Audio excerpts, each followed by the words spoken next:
Bienvenidos al episodio número 5. Estoy muy feliz de haber llegado tan lejos. Yo creía que solo íbamos a llegar al número 2, pero no, ya estamos en el número 5. Y hoy estoy de buenas y estoy emocionado porque tengo una gran invitada. Gran invitada por todo lo que hace, porque el tamaño es pequeña. ¿Cuánto mides? 1,5 metros. 1,5 metros, o sea, es una pequeña grande. Pero ella es Cintia Peñalosa. Ella es biotecnóloga con una especialidad en cáncer. O sea, es que, a ver, ¿en qué es tu especialidad?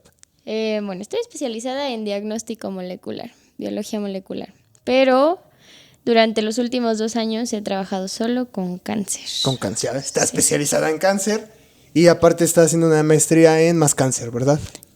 Es doctorado, pero sí, doctorado. Un doctorado en ciencia, sí, en cáncer también, cáncer de pulmón específicamente. O sea, estás metida con el cáncer. Nadando en cáncer, pero Nadando en cáncer. Está difícil, está feo. ¿Cuánto tiempo llevas estudiando desde que empezó tu carrera? Pues en mi carrera me eché 5 años, luego hice una especialidad de 1 año y cachito, y el doctorado ahorita voy a la mitad, pero son 5 años más. O sea, llevas un chingo de tiempo. Un chingo, 12 años haciendo esto. Y a ver, me causa esta duda. ¿Por qué decidiste trabajar con el cáncer? Creo que lo decidí sin decidirlo desde la carrera. Cuando empecé a estudiar biotecnología, bueno, yo quería estudiar medicina, como todas las carreras biológicas frustradas, creo. Ajá. Como así de que estudias farmacia. ¿Por qué? Porque quería estudiar medicina y no pasé el examen de la UNAM. Entonces, estaba en mi último año en la prepa y me metí a, pues, en la prepa donde yo estudié no había áreas, pero había como materias especializadas y me metí a una que era de biotecnología. Yo no tenía ni idea de qué era eso. Y me gustó mucho. O sea, ¿la cagaste en tu examen de admisión? Sí. ¿La cagaste ahí? No, bueno, en realidad cuando fui a hacer el examen descubrí que no quería estudiar medicina. No es que haya cagado el examen a propósito, igual no lo pasé, pero... Ajá, o sea, pero de esta como derrota, digamos, de que tú ibas a medicina. Sí. Y no quedas en medicina. Y no quedé. Y acabas... Fue una experiencia rara porque cuando yo llegué al examen, yo hice el examen de la UNAM. Uh-huh. Y la experiencia fue totalmente distinta a lo que yo estaba acostumbrada y no quiero decir que por ser whitexican, pero pues llegué de estudiar en una escuela con 20 pendejos desde maternal. Ok. Y quise hacer un examen. Y aquí llegaste a donde había 2 millones de güeyes. Había no sé cuántos planteles haciendo examen y llegas y todos te tratan como un número más y así, ya siéntate ahí. Y me acuerdo mucho que cuando estábamos así ya sentados, nuestro lapicito y el examen de admisión, la vieja que estaba ahí como coordinando el examen dijo, véanse todas las caras. Todos valen verga. Dijo, de todos los que están aquí, éramos como 100 pendejos, 3 van a pasar. Qué horrible, ¿no? Y yo, ok. Es la peor persona que te puede dar ánimos, pero es la más realista. Es la más realista y así fue. O sea, no, pues ya 2 semanas, no me acuerdo cuánto tiempo después, pues... Ajá, salieron los resultados y me quedé creo que a 2 puntos de pasar, una cosa así. O sea, pude haber entrado a otras carreras, pero a medicina no. Y ya para ese entonces, pues yo ya sabía que no quería estudiar medicina igual. O sea, como que me planteé en ese momento si quería dejar vivir en Puebla, si quería dejar mi núcleo familiar para regresarme a la Ciudad de México. Y realmente no quería. Entonces decidí estudiar biotecnología en Puebla. ¿Y aquí dónde estudiaste? En el TEC de Monterrey. Había muchos menos en el examen de admisión, ¿verdad? Y ahí sí no había una... ¿sí? Ahí me enfrenté Échale ganas, sí van a pasar, créame. Claro. Ahí me enfrenté a, para querer... Mi papá siempre me dijo que yo, sí estudié en un TEC de Monterrey, pero no vengo de ninguna cuna de oro. Entonces, mis papás siempre me dijeron que esa era una universidad que no podíamos pagar. Así es. Entonces, que si yo quería estudiar en esa universidad, pues tenía que recurrir a la beca. A la beca socioeconómica. Pero pues yo entré al TEC sin beca, hice pues un semestre de 4 materias, o la carga mínima, pues lo que podía pagar. Sí. Y ya, pues después de esas 4 materias me fue chido en el promedio y ya apliqué a la beca, me quedé con... Que el TEC tiene la fama de, o sea, es una universidad de paga, pero es de las también muy exigentes, ¿no? Muy o sea, buena, muy buena. O sea, yo siento que la carrera salí bien preparada, pero sobre todo que el TEC me dio buenas oportunidades para decidir a no, qué y me aparte quería. como estabas como becada, no había de otra. Sí, Era, bueno. o te mantienes así sacando buenas notas, cumpliendo con todo, o debes mucho dinero. ¿Qué prefieres hacer? Pero igual debo mucho dinero, pero está chido. Sí, a ver, creo que los primeros años de la carrera, yo siento que la gente no está preparada para elegir una carrera tan joven. No, Yo sí claro creo que en no. esa filosofía. Sí, no, pues sales a los que... ¿Qué edad saliste de la A prepa? los 18, pero pues igual. A No me los sentía 18. preparada. No, aún así, o sea, sales a los que 17, 18, todavía estás como, ni siquiera sabes bien quién eres, todavía no sabes ni, te gusta Sí. Panda todavía, dices, no mames, me gusta, soy emo, Sí. y no estás listo todavía para escoger cuál va a ser el futuro. Pero, como que lo que sí siempre tuve claro es que lo que sea que fuera a estudiar, una, que era área de la salud, sí estaba como definida en eso. Y la segunda cosa es que yo quería que con mi carrera yo pudiera como crear un impacto benéfico para la sociedad, ¿no? O sea, tú sí quieres ayudar a la gente. Sí. O sea, como tal tenías esa vocación de ayudar a la gente. Sí, ajá, eso era la rama que fuera médico u otra cosa más rara como la biotecnología, pero yo quería hacer ¿Veterinaria algo. no te gustaba? No. Así ayudar a los perritos, a Es los que gatos. me cagan los reptiles, los arácnidos, los roedores, No, sí. Entonces, sí, básicamente no se podía. cualquier cosa que se mueva, no, gracias. Pero humanos sí. Humano. Humanos sí, decías. Aunque también hay varios reptiles también. Hay varios cucarachos, Sí. sí, pero no tantos. Y pues los últimos 2 años de mi carrera tuve así como varias experiencias que definieron sin querer queriendo mi vida profesional. Ujú. El primero siento que fue el último año de la carrera. Conocí a una profesora que Ajá. ella estaba como invitada, no era de planta pues. Ella era argentina y entonces yo le dije como es que yo quiero hacer investigación porque un tema de la escuela donde estudié es que están muy enfocados a la industria. Ujú. Y entonces no era como totalmente mi perfil. Sí podía hacer diagnóstico molecular, pero no era como lo más importante de la carrera. Entonces yo le dije, quiero hacer investigación y quiero hacer diagnóstico molecular. Y me dijo, pues vete a Argentina. Nos vas a tener que explicar qué es diagnóstico molecular porque Ah, las bueno. personas que vean esto están como yo de... ¿Qué es un puto diagnóstico molecular? Bueno, el diagnóstico molecular son técnicas que te ayudan a estudiar los genes y a encontrar alteraciones en genes y así, ¿no? Diagnóstico molecular puede haber veterinario, puede haber humano. Yo estoy especializada obviamente en el área humana de la salud. Y lo que yo hice fue irme a Argentina a hacer una investigación sobre algo que se llama flavivirus, que son estos virus que se contagian por vector, como el chikungunya, el dengue, el Zika, así, Okay. esos. Y el vector un vector es un mosquito o algo, o sea, tiene que el virus infectar a uno de esos y el mosquito te pica a ti y entonces así es como o sea, te que contagias. es un virus que tiene como un... Hospedero provisional. Ajá. O sea, el virus es el huésped, pasa a este cabrón, el mosquito, viene, El mosquito te pica. y luego hay una pinche Vales madre. pandemia, Exactamente. cierran 2 años y toda la gente entra en una crisis. A eso me refiero con que sin querer queriendo tomé decisiones que después me llevaron a, Te estabas preparando, a ¿verdad? ejercer Ah, chido. Y pues ya, eso fue lo primero que hice para entrar en el diagnóstico y después empecé a trabajar como una parte de servicio a clientes, cosa que no me hacía, la verdad, muy feliz. Sí, no. Porque yo vendía pruebas genéticas, pero no las hacía yo. Sí, Entonces ahí no decía había como, mucho diagnóstico, ahí había más de sí, compre. de ventas, compren. Y no me hacía feliz. Entonces me salí de ahí y me fui a hacer una especialidad en diagnóstico, bueno, en genética. Es que lo dices así como en genética. Uno Pero agarra, le llevo. es como, uno agarra y dice, ¿qué hiciste el domingo? Dormir y ver series. Y tú, una especialidad en genética, tú sabes. No mames. Y pues, hice eso. Luego entré a trabajar a una empresa de TI. Porque según yo, o sea, mis primeros años de experiencia en el ámbito profesional, pues no fueron lo que yo pensé que iban a ser. O sea, ahí por ejemplo, ¿cuál es la decepción más grande que te llevaste en esos años de...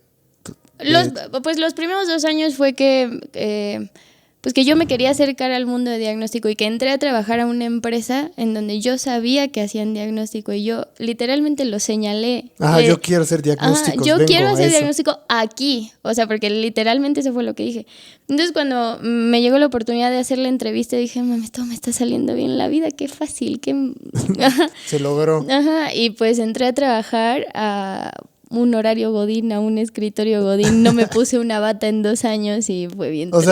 O sea, tu chamba de hacer diagnóstico fue abre el Excel, por favor. Sí, y vende y yo, ok. Y checa cuántos diagnósticos se hicieron en el día que tú no hiciste. Que yo no hice, exactamente. Ahí, no. Entonces, aprendí muchas habilidades blandas, ¿no? O sea, vender, ningún científico tiene perfil de vendedor, o es muy raro encontrarlo, entonces...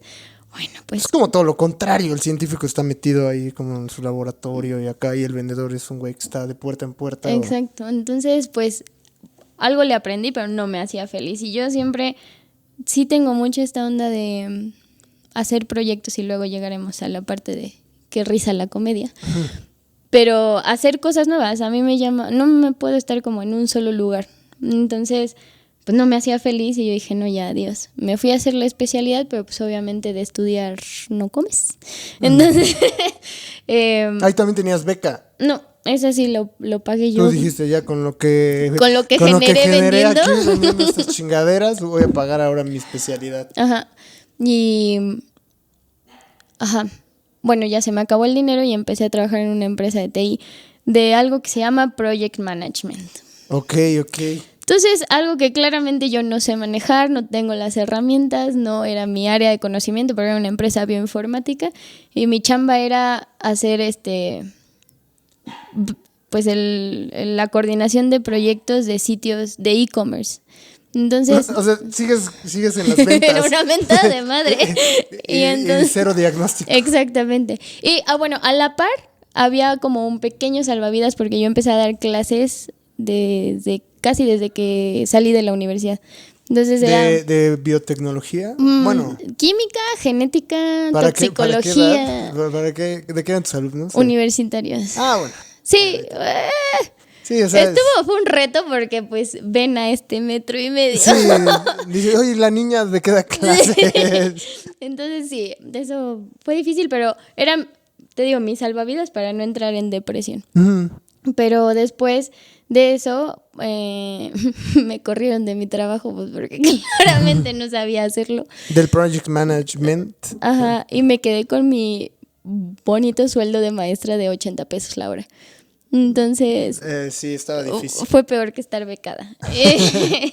Y así estuve 8 meses. Pero, por ejemplo, la etapa esta de ser maestra, ¿te gustaba? O sea, ¿sí la disfrutabas? Sí, me gustaba. Creo que siempre me ha gustado como transmitir lo que yo sé. No sé si es mucho ser un vector, ser un virus vector.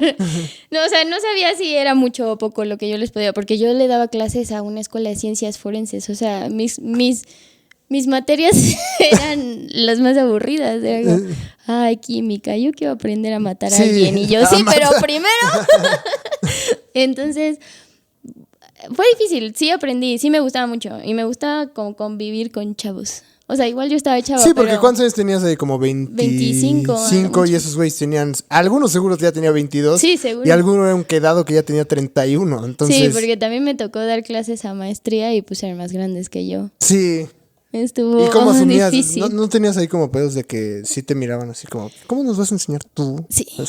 Entre otras cosas. O sea, ese era el mejor de mis males. El peor era mis... sí, de que... sí, ¿Qué va a hacer al rato? Calificar tu examen, estúpido. Voy a ir a una empresa de project management. Sí, horrible. Y pues bueno, me corrieron, me quedé con mi sueldo de maestra. Entré en depresión. Ok. Al borde del alcoholismo funcional. Y me acuerdo perfecto que era febrero. y empezó a escucharse pues todas las alertas de la OMS y yo decía, vamos a valer. Y nadie me creía, o sea, yo era como la Moni vidente de la pandemia y yo, pero es que compren cubrebocas y nadie me creía. O sea, ahí estamos hablando del 2020. 2020, Febrero sí. 2020. Tú estás en tu casa. Sí, escuchaba las noticias tomando whisky porque estás triste. Porque estaba triste y sola. Y de repente empiezan a decir. Y yo empecé, yo tenía la misma maestra que me llevó a Argentina, pues después nos hicimos amigas. Ahorita es mi directora de doctorado. Okay. Entonces, ella estaba en Argentina, no estoy segura si estaba en Argentina o en Alemania, pero ella y yo como que empezamos a comunicarnos y me decía, no, este pedo, y yo sí vamos a valer.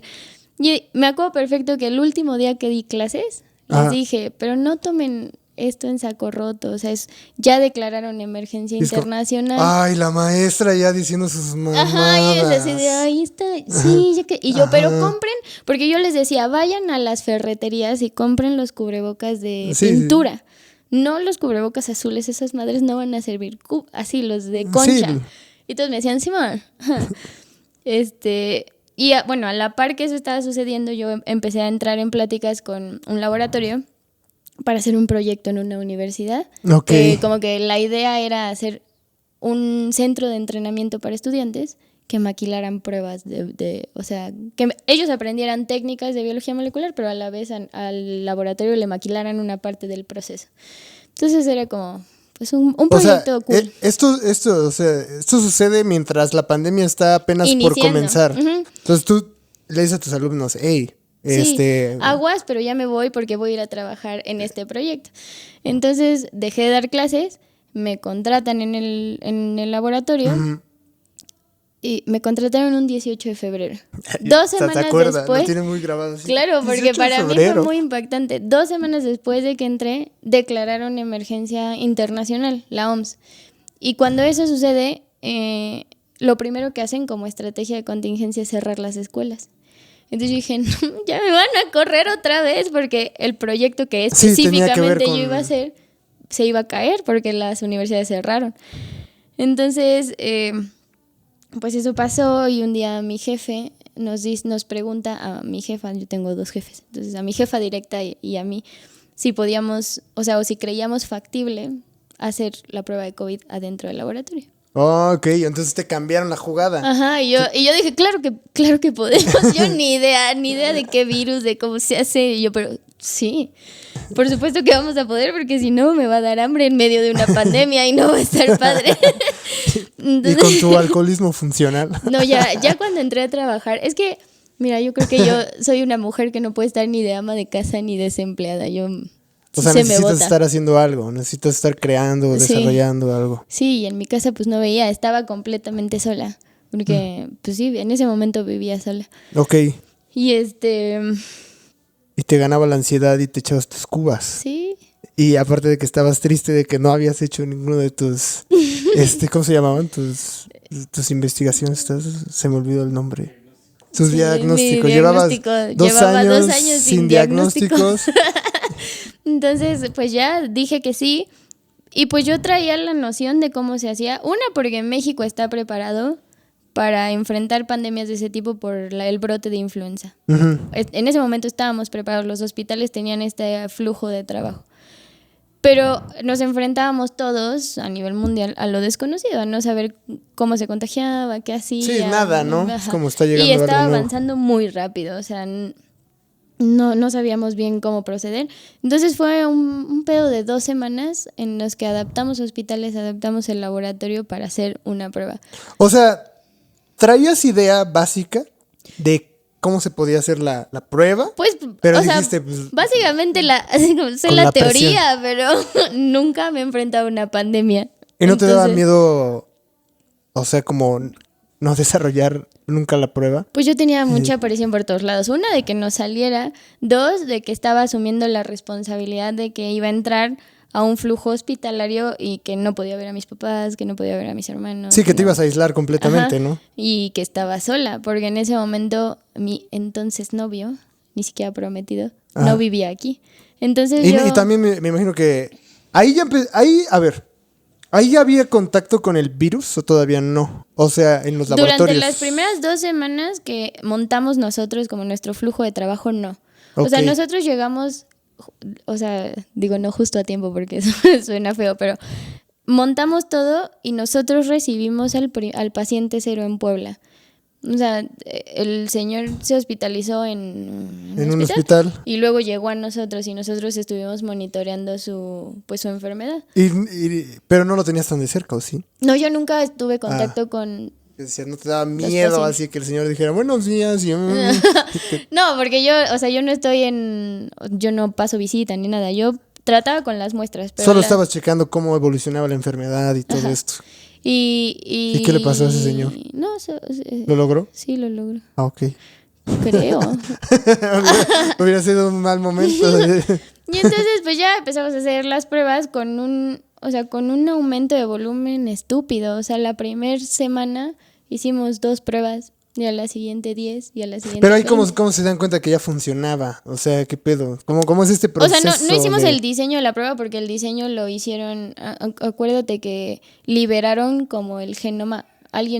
No me acuerdo si en China, no sé si voy a decir estupideces, pero alguien en algún instituto de investigación secuenció el genoma completo del virus. Ajá. Y lo puso en una base de datos pública. Entonces ok. todos teníamos acceso a esa información y las grandes empresas farmacéuticas hicieron el diseño de una cosa que se llama primer, que son como 2 secuencias pequeñitas que delimitan un segmento y con los cuales puedes hacer diagnóstico molecular.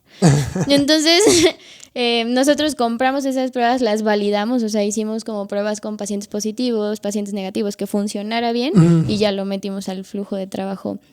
Que también, o sea, cuando digo diseñamos el flujo, pues también los niveles de bioseguridad, cómo nos entregan las muestras, cómo las etiquetábamos, cómo trabajamos con ellas, porque hay diferentes niveles de seguridad y este era un nivel de bioseguridad 3, solo hay 4. Entonces, pues incluía los trajes estos blancos. Sí, o sea, estabas como un astronauta, como esos trajes así que te cubría todo y... Y entonces, pues... Oye, pero ¿qué pedo? O sea, ahorita que medio lo explicas, bueno, lo explicas y no lo acabo de entender yo todo, sí era mucho pedo, ¿no? O sea, Sí. había mucho tipo de responsabilidades, porque también suena que es mucho dinero. O sea, Mucho, es mucha inversión, o sea, también como que mi laboratorio aceptara hacer esto, sí fue una gran moneda al aire, porque fue como, Sí. lo tiramos e invertimos no solo desde capital humano, porque tú... sí. O sea, pues no puedes asegurar que yo me contagiara y me muriera, ajá. ¿no? Porque no sabíamos a qué nos estábamos enfrentando. Infraestructura, Equipo y todo, armar todo sí. y para que también pudiera que, hoy no nos salió, güey, Sí. ¿sabes? Entonces era esa presión. Yo estaba relativamente joven, pues tenía 26, 27 años cuando eso pasó. No, 26 años cuando eso pasó. Entonces, pues sí, ese sí fue un gran peso sobre mis hombros. Pero ya estabas haciendo lo que te gustaba. Claro. La- Yo era la más feliz, yo sacrifiqué inconscientemente estar con mi familia, ni siquiera era por el dinero ni nada. No, o pues sea, era por el contacto, por el yo riesgo, ¿no? Solo quería hacerlo, o sea, quería meter las manos. Ok. Y pues sí fue también, o sea... Y sí tenías esta visión de que todos los días que estabas ahí desarrollando tu proyecto decías, mientras más nos apuremos, podemos salvar más gente. Sí, pero después no medí las consecuencias. O sea, porque por ejemplo, cuando a mí me corrieron de la empresa de Project Management, a mi abuela la diagnosticaron con cáncer. Entonces, De ahí viene. de ahí viene el trauma. Entonces, pues obviamente al ser una persona de alto riesgo, pues yo No la la vi. podías ver. Entonces, mi abuela tenía un tumor de cerebro, que es uno de los más agresivos, si no el más agresivo del cerebro, y pues le daban de 6 meses a 2 años de vida. Ok. Entonces yo arriesgué eso, pues en su momento por decir yo estoy trabajando y no te quiero arriesgar, pero pues lo que cambié sin darme cuenta fue pasar los últimos años con mi abuela. Y eso sí, para mí sí fue un gran fracaso, porque yo sentía que estaba salvando gente, pero no a mi gente. Sí, Y nunca pude hacer nada al respecto. Eso sí me dolió, por ejemplo. Sí, o sea, sí, pues no.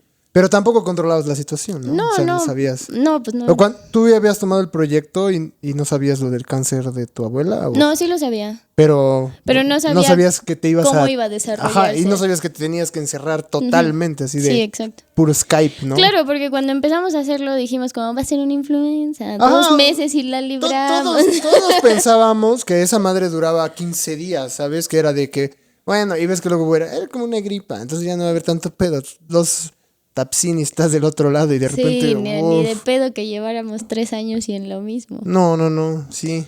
Entonces, pues, estuvo padre el primer año hasta que... ¿Te contagiaste entre tus El primer año de pruebas o algo pandemia así? no, o Ajá. sea, mientras yo estaba trabajando en COVID, ¿no? Pero hubo una vez que terminé yo hospitalizada porque me dio una enfermedad una infección de vías urinarias por tener tanto tiempo el traje puesto y no tomaba agua, no comía esto. Ah, sí, porque no te lo puedes quitar, ¿verdad? Ajá, ¿Cuánto tiempo lo tenías? Pues como 12 horas. 12 horas. O sea, yo entraba a las 7 de la mañana, terminaba el proceso operativo como a las 5 de la tarde y luego reportábamos todo de 5 a 11, 12 de la noche. Entonces, pues sí, todo el día estaba en el hospital y no comía mucho, no tomaba Sí. agua. Entonces, pues hasta que terminé hospitalizada y dije como, no, ya, o sea, creo que yo ya rendí servicio a la comunidad, ahora me tengo que cuidar un poquito a mí. Entonces, hablé con mi jefa y lo que hice fue como, bueno, también creció muchísimo el laboratorio. Te digo que Sí, pues, empezamos había procesando mucho- 2 pruebas y llegó un punto en el que procesábamos 1500 pruebas diarias. Entonces, pues ya, o sea, metimos robots, metimos una cosa No, pues sí, es que tonta, digamos que absurda. el volumen de las personas que se quieren hacer pruebas era eso y aparte se ganó el volado, ¿no? Exacto. Hay que crecerlo. Voy a ir a invertir más para generar más pruebas, para tener más respuesta rápido Sí, y sí, todo. fue un todo. flujo, pero ya cuando sucedió eso, cuando empezó a crecer el volumen, pues me separé un poco como de lo operativo, o sea, de literal hacer yo las pruebas y empecé como a coordinar cosas. Ok. O sea, porque había ya más sedes, o sea, empezamos un laboratorio y terminamos siendo 3, entonces, o sea, 3 Y aparte ya sedes. tenías como el expertise, ¿no? De, a ver, yo ya le agarré esto, yo les voy a ayudar para que Exacto, echarle ganas entonces, rápido. pues hubo un tiempo que estuve como más en lo administrativo, pero otra vez entré en este ciclo de sí, pero no tanto porque yo me harto y renuncio. Entonces, Y querías otra vez estar en el campo de quería batalla, estar, ¿no? ajá. Estar haciendo las pruebas, viendo qué está pasando. Y pues ya para ese entonces empezó el proyecto de hacer un laboratorio que estuviera enfocado a las pruebas de cáncer. Y Ok. pues nada, no, la verdad no sé si fue como por la experiencia o más bien, o sea, por cómo sucedió el primer año que me dieron la oportunidad de abrir ese laboratorio, o sea, como de diseñarlo, meter todo el flujo de trabajo, o sea, lo mismo Sí. que hice, pero O en sea, lugar de pruebas de COVID, pruebas de cáncer. Sí, o sea, digamos que en ese punto dijeron, bueno, ya está lo de pruebas de COVID, tenemos que hacer un nuevo laboratorio. ¿Qué te gustaría? Y tú dijiste, cáncer. Y entonces ya hicimos ese laboratorio en el segundo año de pandemia, que ahí sí me contagié. Pero pues, Ok. irónicamente ya cuando no trabajaba con Con COVID. Con COVID. Y y pues otra vez fue ese ciclo de aprendizaje, o sea, como esa curva de crear, probar que Sí, empezar de funcione, cero otra vez y funciona. vamos. Y ya, ahora eso es lo que hago. También el reto de este nuevo laboratorio fue meter una tecnología que en México, al menos el equipo que yo tengo fue el primero en América Latina. Ok. Entonces fue enfrentarnos. ¿Por qué me gusta ese de que nadie sabe cómo hacer? A ver, tú Sí, invéntalo. es como, oye, mandado el instructivo Sí. de esa manera. No. Entonces, pues, lo estandarizamos y lo pusimos a funcionar y empezamos a hacer estas pruebas que, pues sí, o sea, sin querer queriendo desde la carrera yo tenía la idea de que quería trabajar con cáncer y quería saber cómo funcionaba. No es chistoso, obviamente, cuando te pasa. Sí. O sea, porque una cosa es como la biología y cómo funciona y cómo lo curamos. Sí, y qué o sea, padre. Y otra cosa es ver el deterioro clínico, cosa que nunca me ha gustado. Que si hubiera estudiado medicina probablemente hubiera rajado en ese momento. Sí, o sea, de como ver cómo- ver a un paciente sano y luego ya no, y luego llegar hasta lo que Sí, esa etapa de todos cómo se sabemos. va acabando. No está chido. Pero pues la verdad es que este laboratorio me ha dado la oportunidad de conocer a gente que me ha enseñado un montón. Entonces, eso me gusta, la verdad. O sea, digamos que sí fue como algo accidental, no tan planeado haber terminado Sí, pues sí, yo siento que sí, o sea, que no sé si mis decisiones me llevaron a eso o no, pero pues sí lo siento un poco que las cosas se fueron acomodando. Ese día que esa señora dijo, solo 3 de ustedes que van a pasar y tú estabas en el otro grupo de los que no pasaron, pues sonaba muy agresivo, pero al final te abrió las puertas para llegar a tener un laboratorio bajo tu mando donde estás pues enfrentando algo que es muy cabrón, ¿no? Es una de las enfermedades más, hasta suena feo decirlo, pero más populares que están ahorita como surgiendo y más agresivas y más de la verga, ¿no? Sí, es horrible porque aparte, pues así como me ha tocado, a ver, las pruebas que yo hago se tratan, en pocas palabras, de dar opciones de tratamiento. Ok. Entonces, o sea, no solo tener la quimioterapia convencional o la radioterapia o esto, o sea, estas estrategias, claro que son buenas. Pero llega un punto por la misma naturaleza de la enfermedad que el cáncer encuentra la manera de seguir chingando. Sí. Entonces, o sea, lo que yo hago es tratar de dar otras opciones. O sea, como sí la quimioterapia, pero otras cosas que se pueden hacer. Otro camino para poder luchar. Y el tumor va a responder diferente y vamos a estar luchando un poquito más. Por ejemplo, en pulmón, que es en lo que yo me especializo más. Sí. La expectativa de vida de una persona que tiene cáncer de pulmón es de 2 años. Con tratamiento convencional. 5 años si le va bien, o sea, 5 años si supera las expectativas. Y con el diagnóstico molecular se puede todavía aumentar esa expectativa de vida. No, en este momento, y yo creo que van a pasar muchísimos años más antes de que podamos decir curar el cáncer. Ah, sí. Pero, pues 2 años, o sea, si a mí me hubieran dicho, tu abuela te va a durar 2 años más. Sí, no, claro. Pues ya estaría fuera de la pandemia y ya podría estar con ella. Cualquier persona que te digan, oye, tienes esto, que de por sí suena muy agresivo cuando te dicen, tienes esta madre, y todavía que agarres y digas, bueno, pero pues te vas a echar otros 2 y sobre todo más, con calidad de vida, porque lo que muchas veces no entendemos es que por aferrarnos a que a un ser querido se quede, sí, hacemos de lo que sea, aunque el ser querido ya no le esté pasando chido. Entonces también esa opción de tratamiento también te da la oportunidad de una mejor calidad de vida. Entonces, obviamente yo no puse el varo para hacer este laboratorio ni nada, pero empujé mucho la idea porque yo decía, es que esto va a cambiar las cosas en México. O sea, realmente vamos a tener una opción que sea sobre todo económicamente accesible. Sí, es que a veces lo difícil también es eso, te enfrentas a la enfermedad y te enfrentas a no tener la oportunidad de cómo luchar contra esa pinche enfermedad, ¿no? Sí, que también, bueno, si entramos en el detalle del gasto médico es una cosa espantosa, pero un paciente oncológico solo de tratamiento puede gastar hasta $1,000,000 anuales.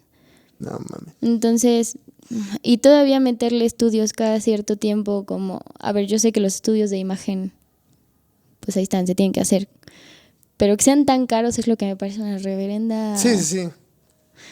Que podemos hacer cosas al respecto. Y con esta prueba nosotros, no es una prueba barata, pero sí estamos dando una opción más barata de lo que había. Entonces creo que ese es el principio. O sea, traer una tecnología tan compleja, pero que México sepa que la tiene ya. Entonces, pues eso, por eso impulsé tanto a hacer una cosa así. Que obviamente yo no puse varo, pero sí. Pero mantienes todavía esta esencia que tienes de que quieres ayudar a la gente, ¿no? Sí. Eventualmente todas estas pruebas, esperemos que en el futuro sean más accesibles y que toda la población tenga ojalá. este alcance a ellas, ¿no? Y por ejemplo, durante todo este trayecto que llevas en el camino de la salud, de la investigación, ¿cuál ha sido el fracaso que más te ha definido a ti? Que dices, este fue el que casi me rompió. Pues es que yo creo que los últimos 2 años han sido muy retadores, inestables. Porque también decidí, aparte de todo esto del trabajo, decidí empezar a hacer un doctorado. Que eso viene acompañado de algo que no mucha gente habla, pero que, o sea, que no mucha gente se anima a hablar, pero que cuando hablas con gente del gremio científico, todos lo tenemos, o casi todos lo tenemos, que ¿Es colitis o qué? Colitis, no, el síndrome del impostor. Ok. Creo que no siento que sea un fracaso como tal, pero siento que me frena mucho. Siento que desperdicio parte de lo que puedo hacer por esta constante de no lo vas a lograr, no es suficiente, no lo estás haciendo bien. O sea, en este momento no tengo definido cuándo voy a parar. cuando empecé el doctorado dije como, voy a terminar mi doctorado y entonces profesionalmente o académicamente o de esta parte voy a estar completa. Ok. No. Y voy a la mitad y no sé ni siquiera, vivo con la constante del miedo de si lo voy a acabar o no, porque es algo también bastante retador emocionalmente y de recursos también, ¿no? Porque pues al final yo decidí hacer mi doctorado entrelazándolo con la empresa y haciendo todo un desmadre que a todos los convenció cuando dije la idea, incluso a mí.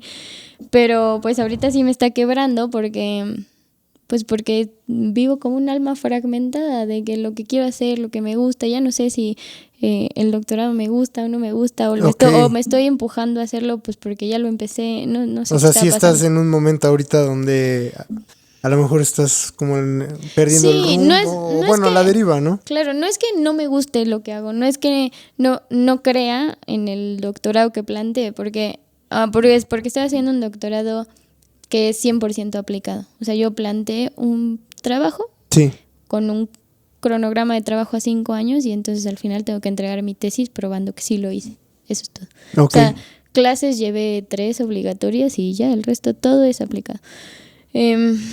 Pero, híjole, ojalá no lo vea mi directora de tesis de podcast, pero siento que también no es suficiente para nadie.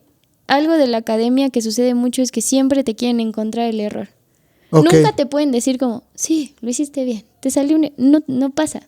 Entregas tu experimento y te sientes en la primaria como, sí, pero mira, te saliste de la línea, eres un estúpido.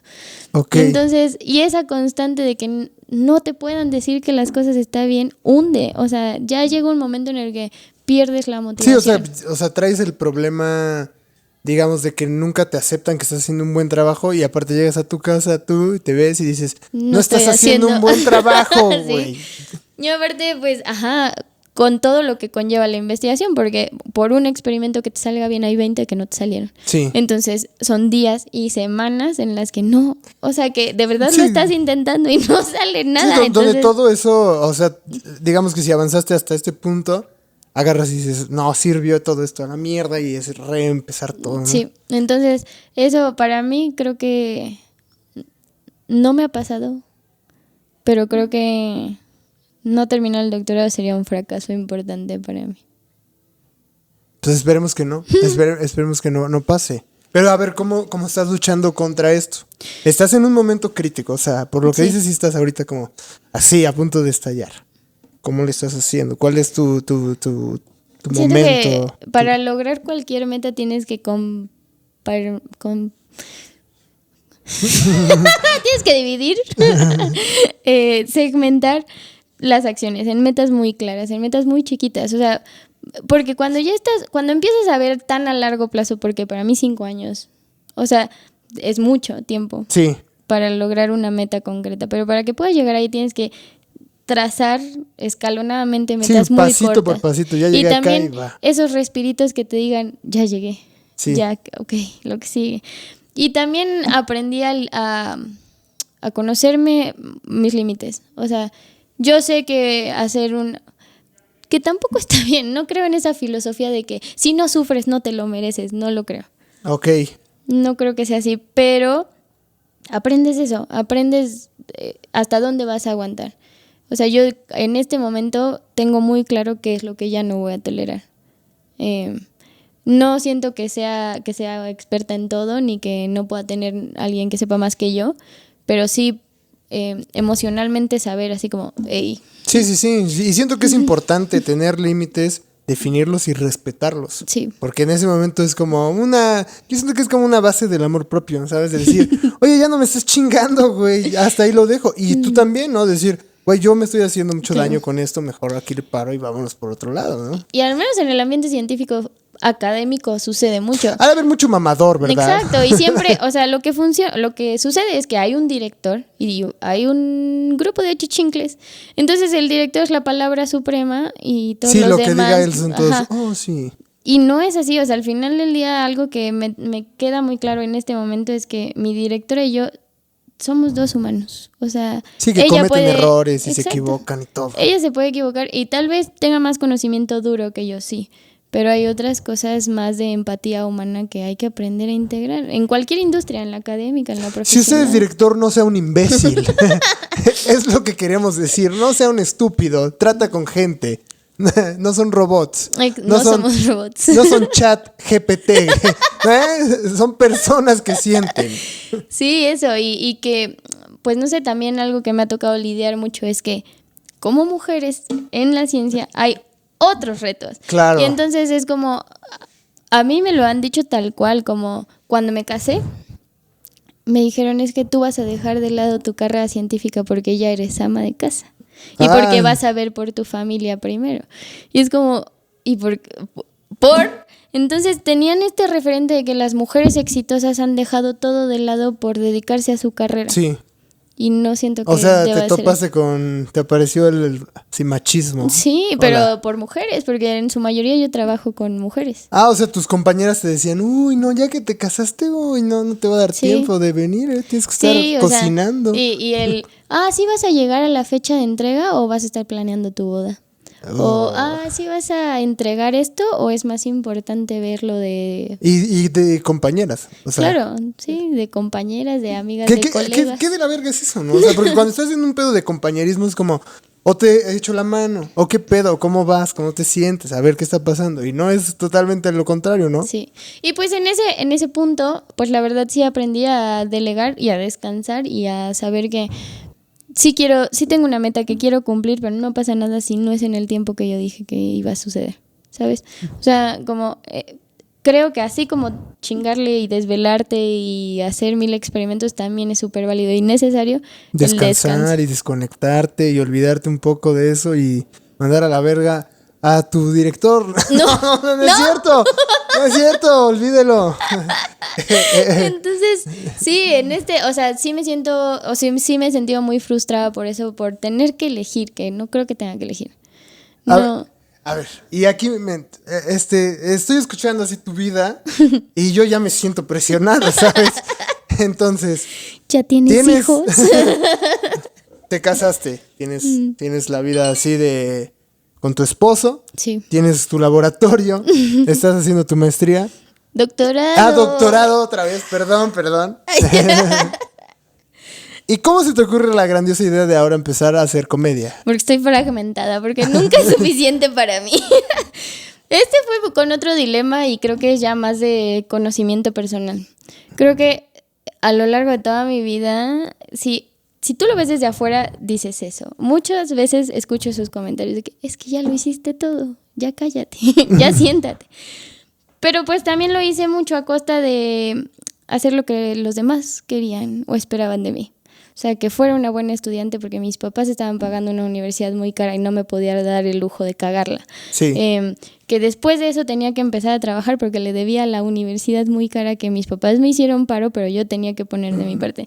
Que me puse la meta estúpida de salirme de casa de mis papás a los 25 años y entonces pues tragué frijoles, pero estaba fuera de casa de mis papás ahí, porque no quería ser una carga para mi mamá, porque entonces empecé a hacer cosas por los demás y no hacía cosas claro que me gusta todo lo que he hecho, pero siento que tenían mucho peso otras personas. Sí, como que estabas cumpliendo las expectativas de los demás, pero decías, hay algo que falta mío, Sí, ¿no? sí, y entonces gran parte de eso es que yo quería que escucharan que yo siento que tengo muchas opiniones respecto a cosas. Sí. Okay. Algunas posturas radicales. Pero no quería ser así una anarquista revolucionaria de decir o irme en contra de mi familia nada más, porque si yo quería encontrar una manera de decir cosas. Y encontrarse la comedia. Y encontré la voy comedia. a decirlo de una forma de que se rían y si no están de acuerdo conmigo, váyanse a la verga. Sobre exacto. todo el director de... el director de la cámara. El director de la cámara. Sobre todo.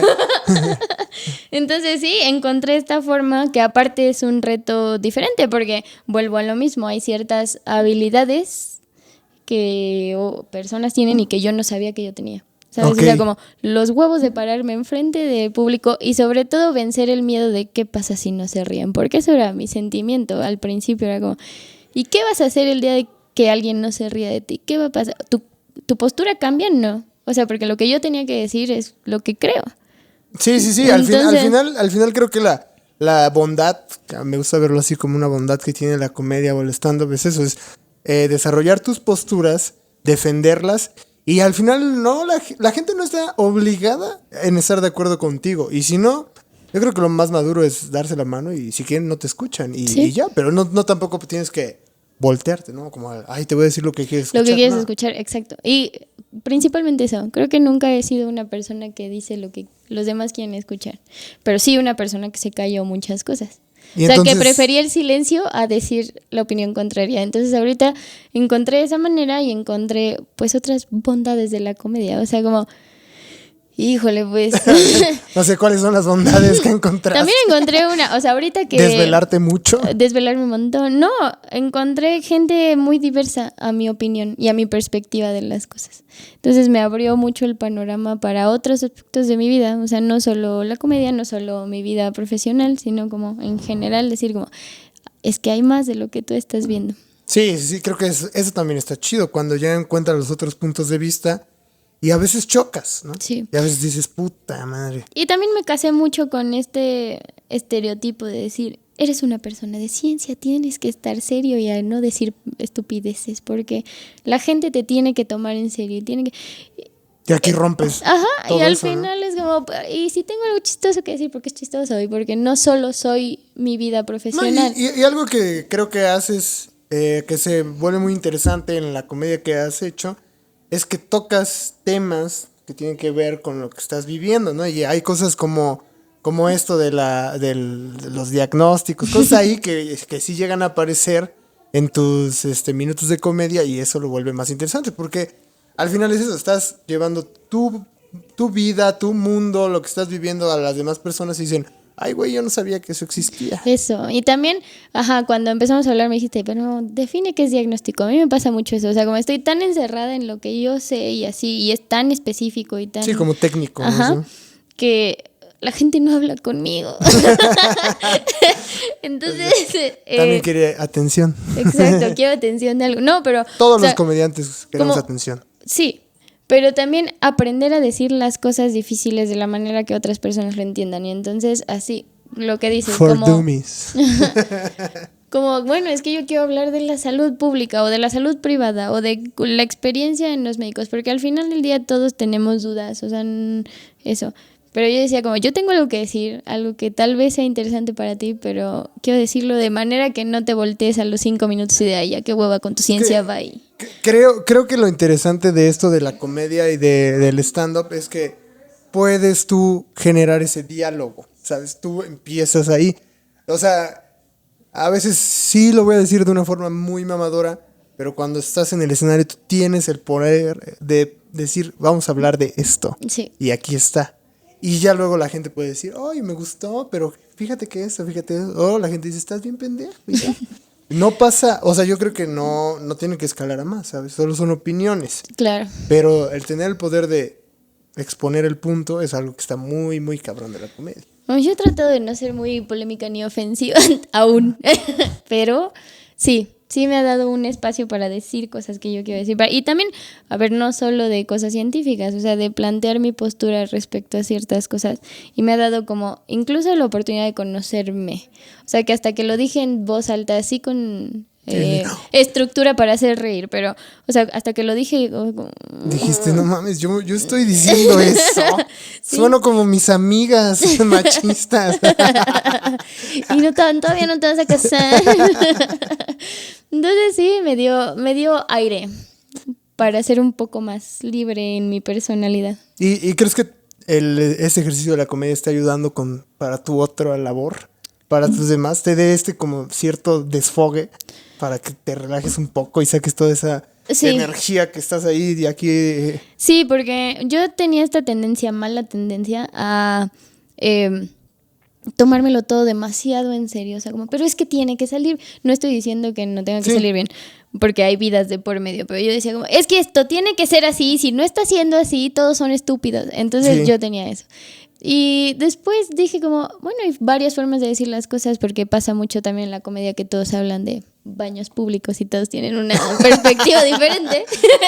Sí. Entonces yo decía como, tal vez necesito empezar a escuchar también, no solo decir, pero escuchar. Sí. Y ver que, a ver, yo sé que no llevo muchos años, pero estuve varios años haciendo las cosas como yo creía que tenían que salir.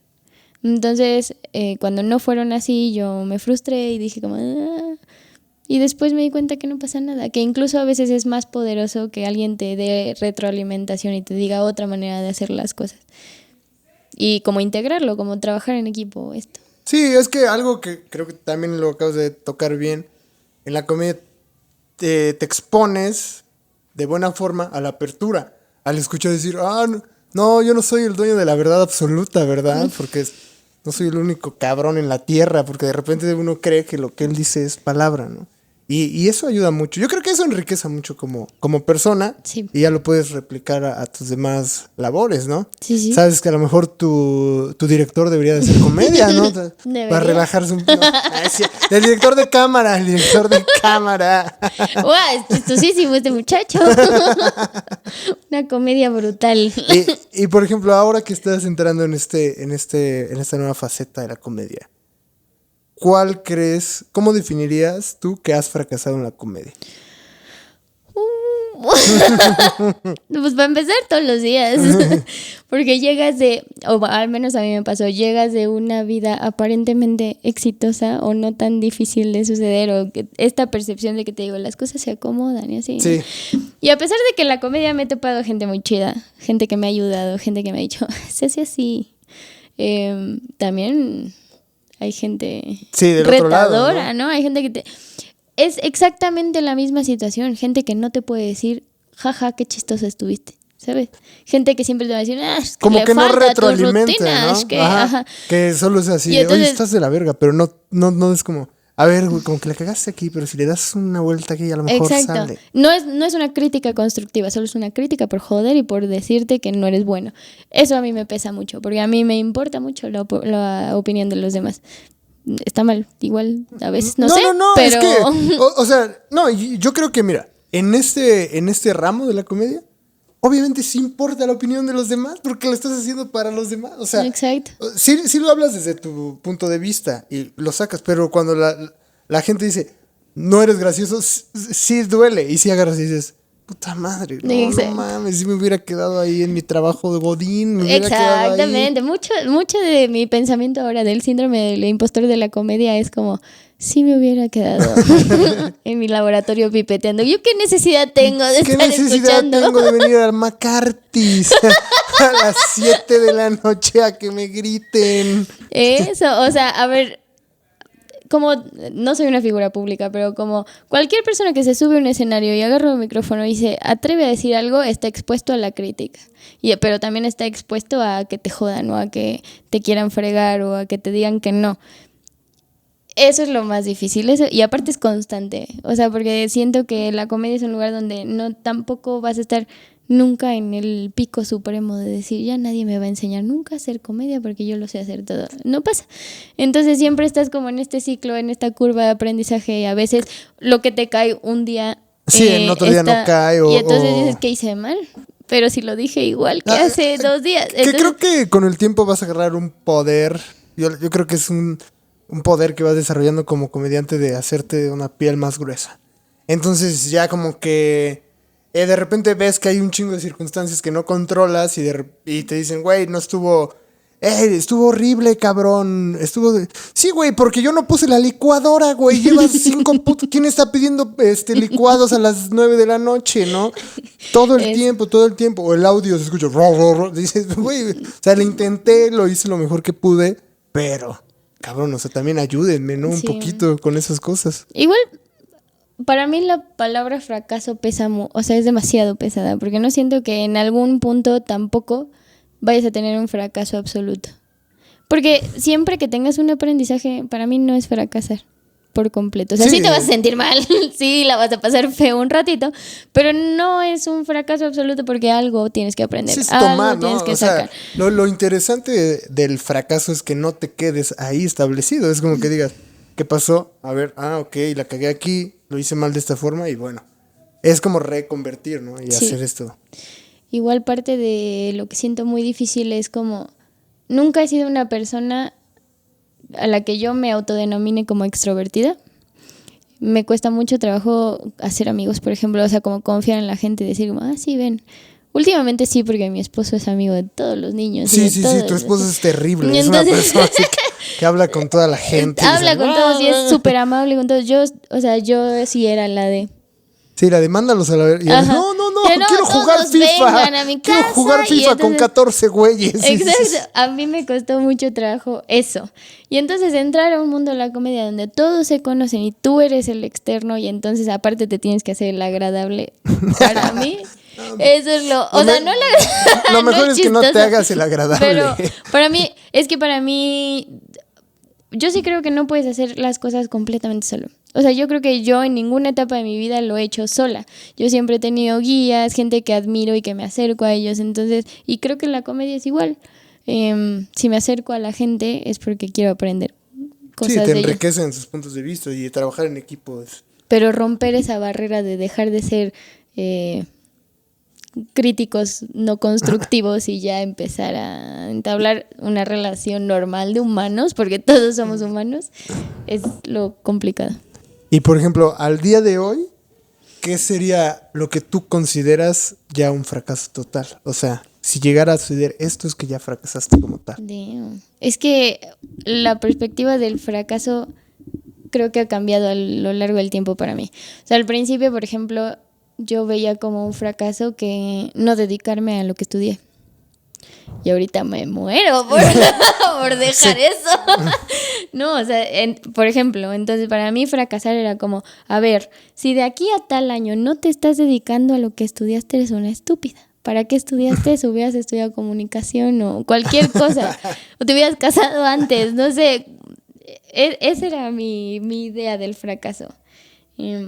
Y ese fracaso, porque no estudiaste o no trabajaste en lo que estudiaste al principio, se convirtió en lo que ahorita... Exacto. Te la estás pasando... E incluso ¿bien? creo, o sea, por ejemplo, ahorita con la comedia, que definitivamente para mí es un proyecto que hace 2 años no veía ni cerca, ni así como... No aparecía ni siquiera en tus... No, en mis metas, en mis propósitos de año nuevo. No lo veía, entonces... Para mí agarrar algo tan distinto cambió mi perspectiva otra vez porque dije, entonces sí es posible agarrar algo completamente diferente y desconocido y hacerlo tuyo, porque yo decía como, me siento un farsante un poquito haciendo comedia cuando nunca he dado destellos de que soy comediante, ¿sabes? Eso, y entonces, pues no sé, el fracaso ahorita sería dejar de intentar cosas. Al día de hoy... La Cintia de hoy de 20... ¿Cuántos años tienes? 29. 29 años. El mayor fracaso que podría tener sería dejar de intentar nuevas cosas. Tal vez, como soy una persona que constantemente quiere crear o empezar un proyecto así, el día que pierda esa motivación de hacer algo nuevo, o sea, que ya no encuentre nada nuevo que hacer, yo creo que ahí sí ya le perdí sentido a la vida un poco. Ok. Sí, está más profundo, ¿eh? Te fuiste muy filosófica, sí. El día que ya no quiero hacer nada. Bueno, ya para cerrar la pregunta obligada que le hago a todas las personas que vienen aquí. Ricardo Farrell es mi comediante favorito. No es esa, pero ya si lo está viendo Ricardo Farrell ya sabe que es su comediante favorito. ¿Cuál crees que sea una frase que te define a ti?